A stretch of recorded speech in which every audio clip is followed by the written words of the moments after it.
بسم اللہ الرحمن الرحیم۔ غزوہ ہند میں شامل ہر سپاہی کو مجاہد ٹی وی کا سلام۔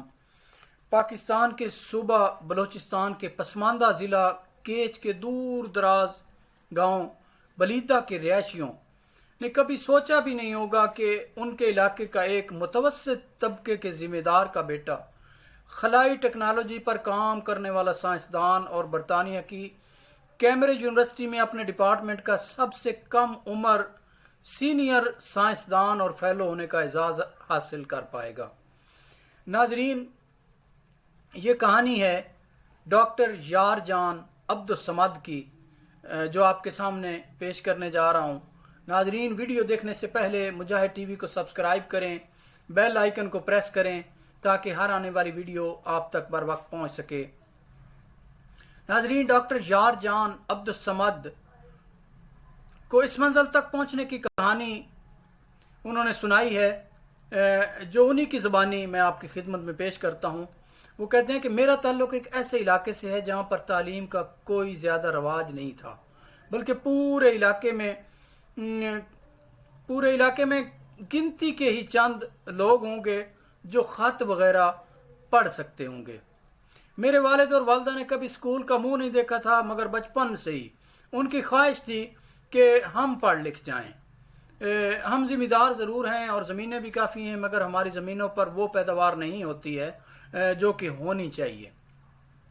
چنانچہ والدہ میری ضرورتیں پوری کرنے کے لیے کیا کیا کرتی تھیں یہ میں بیان نہیں کر سکتا۔ اس سے بڑھ کر یہ کہ والد صاحب کو اقبال کے کچھ اشعار یاد تھے جو وہ مجھے اور میرے بھائیوں کو ہر وقت سنایا کرتے تھے، جس سے ہماری ہمت بن جاتی تھی۔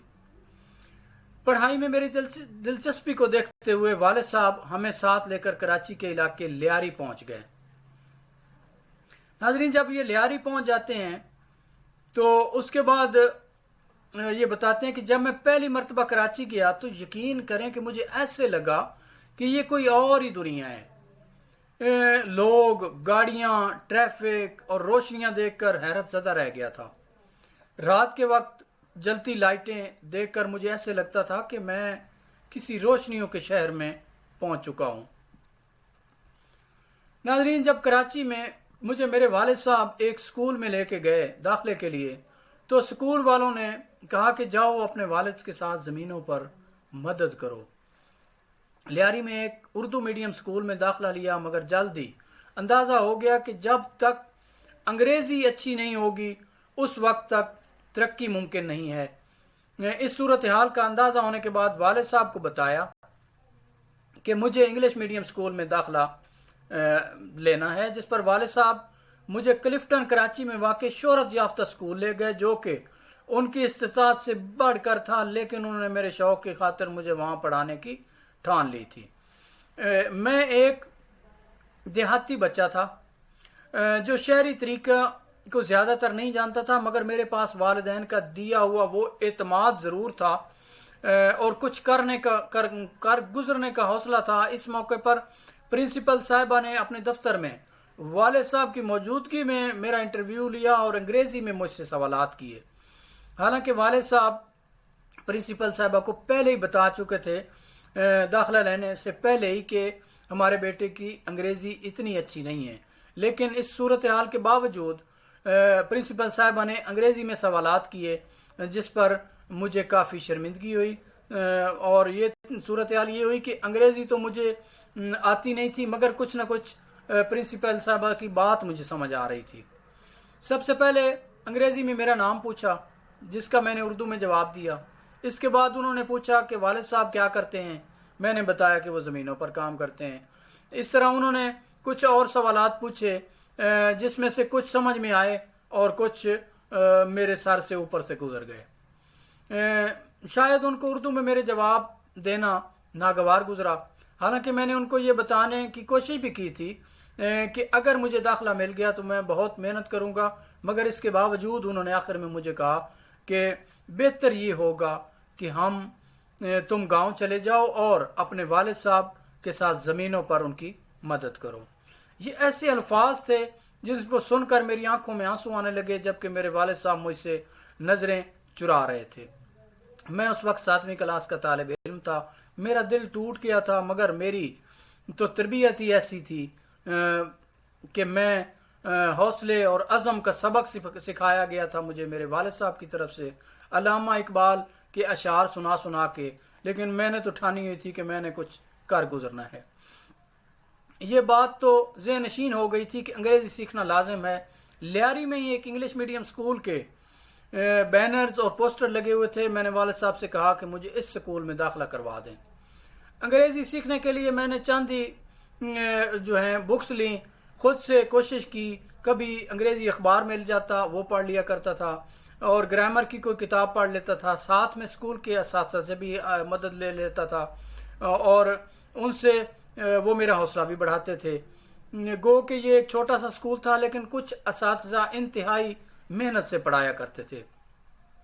جب میٹرک کے امتحان تھے تو لوگوں نے مجھے بھی نقل کرنے کی ترغیب دی، لیکن میں نے انکار کر دیا۔ مجھے اپنی محنت کا پھل چاہیے، اور محنت کا پھل ضائع نہیں ہوتا۔ پھر یہی میری والدہ کی بھی مجھے نصیحت تھی، اور ہوا بھی یوں کہ میٹرک کا جب نتیجہ آیا تو میرا A1 گریڈ تھا۔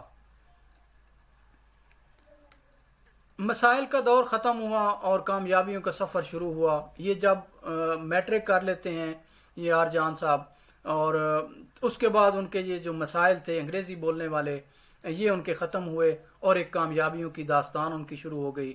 وہ بتا رہے ہیں کہ میں نے میٹرک سن 2003 میں کیا تھا، جبکہ اسی سال کے آخر میں ڈی سائنس کالج کراچی میں داخلہ لینے میں کوئی دقت پیش نہیں آئی۔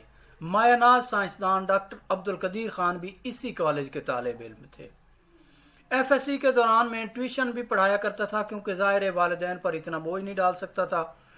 دوسری وجہ یہ تھی کہ مجھے درس و تدریس اور تحقیق سے دلچسپی تھی۔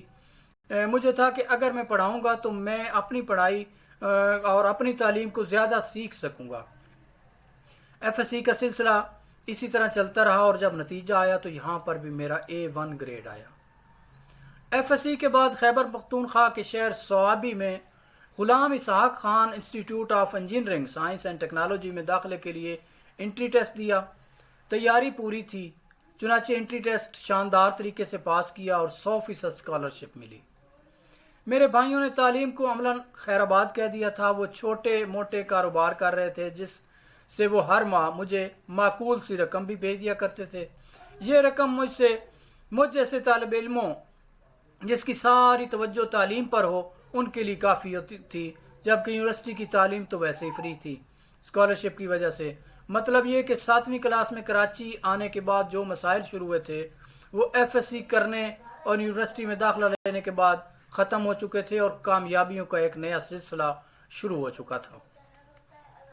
آج اگر میں تحقیق سے وابستہ ہوں تو در حقیقت یہ مجھے Ghulam Ishaq Khan institute of technology میں پروفیسر فضل احمد خان صاحب کی تربیت اور حوصلہ افزائی تھی کہ میں نے یونیورسٹی میں ہی فیصلہ کر لیا تھا کہ مجھے تحقیق سے وابستہ ہونا ہے۔ یونیورسٹی سے میں 2009 میں فارغ ہوا، اور اسی سال Engro polymer and chemical Karachi میں ملازمت شروع کر دی۔ 1 سال تک ملازمت کرتا رہا۔ اس دوران تحقیق اور اعلیٰ تعلیم کے مختلف اسکالرشپ پروگرامز اور اداروں سے رابطے کرتا رہا، جس کے بعد مجھے جاپان، کوریا، کینیڈا، جرمنی، امریکہ اور ابوظہبی سے اسکالرشپ کی آفر ہوئی۔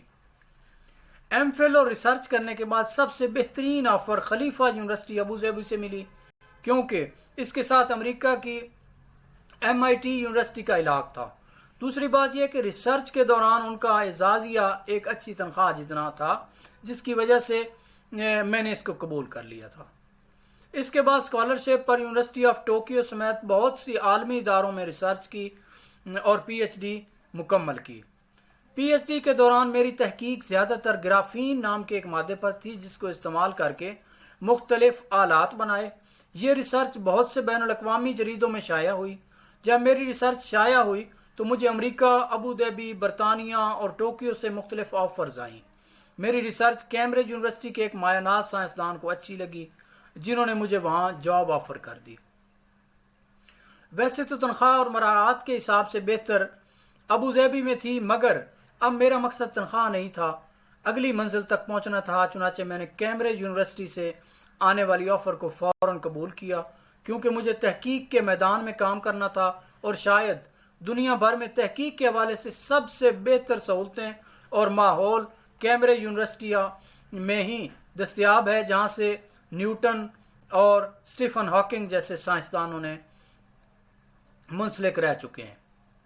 2 سال تک کیمبرج میں ریسرچ سائنسدان کی حیثیت سے کام کرنے کے بعد مجھے سینئر ریسرچ سائنسدان کی حیثیت سے کام کرنے کا موقع ملا۔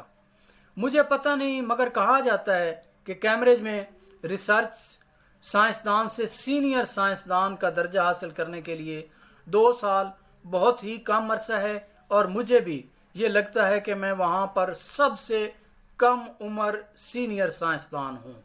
ناظرین، یہ ہے پاکستان کا مستقبل اور پاکستان کا حال۔ ناظرین، اگر ویڈیو پسند آئے تو اس کو لائک کریں، مجاہد ٹی وی کو سبسکرائب کریں، تاکہ ہم آپ کے لیے اسی طرح نئے نئے موضوعات پر نئے نئے ویڈیوز آپ کی خدمت میں پیش کرتے رہیں۔ اللہ کریم پاکستان کا حامی و ناصر ہو۔ اللہ حافظ۔